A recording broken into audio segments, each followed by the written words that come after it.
첫 번째 인물이죠. 네. 박지원 의원입니다. 박지원 의원 기사 같이 볼까요? 네. 박지원 거국내각 총리 제안받아 윤석열 임기 연장 음모. 네. 지금 박지원 의원 이런 얘기를 했다라는 거죠. 무슨 얘기인지 직접 들어보고 올까요? 심지어 전임제. 거국내각을 논의한 사람들은요. 누가 총리가 돼야 된다. 그치. 저한테도 왔어요. 아, 그래요? 예. 아, 이거 음모네.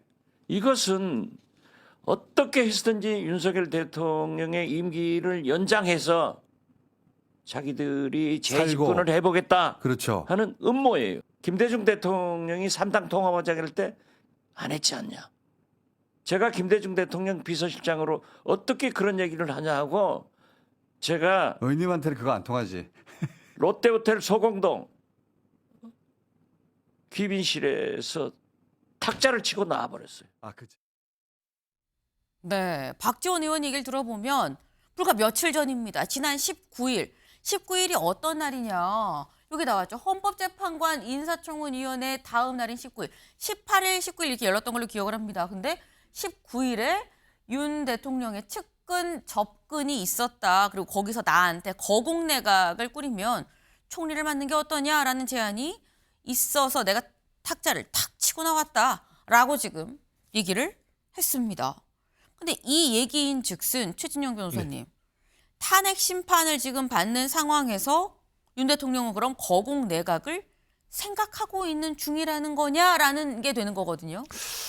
저는 저 말씀이 맞을지에 대해서는 상당히 의문이 든다라는 생각입니다. 네. 사실일 수도 있죠. 왜냐하면 전부터 어떻게 보면은 이른바 질서 있는 퇴진을 하면서 여야 간에 거국 내각을 꾸려가지고 이 안정을 하고 그 과정에서 개헌을 통해서 임기 단축 후 대통령 선거를 하자. 이런 네. 얘기가 있었기 때문에 그 흐름이라고 한다고 하면은 거국 내각 총리를 여권에서 제안할 가능성이 있었다고 봅니다. 그렇지만 제가 이것의 신빙성이 그렇게 높지 않다라고 생각하는 것은 지금은 그게 아니지 않습니까? 이미 탄핵 절차를 들어왔는 것이고 네. 현 상황 속에서 대통령 권한 대행이 있습니다.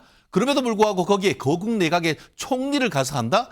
제가 봤을 땐 지금의 큰 흐름과는 사뭇 다른 흐름이기 때문에 과연 지금 박지원 의원의 말씀이 실체적 진실에 부합하는지 여부는 검증의 대상이 된다라고 보고요. 다만 그럼에도 불구하고 어쨌든 대통령실 내지는 대통령에 가까운 분이라고 네. 하는데 누군지는 모르겠습니다. 그런데 본인이 그런 개인적으로 접근했을 가능성도 저는 배제하지 못한다.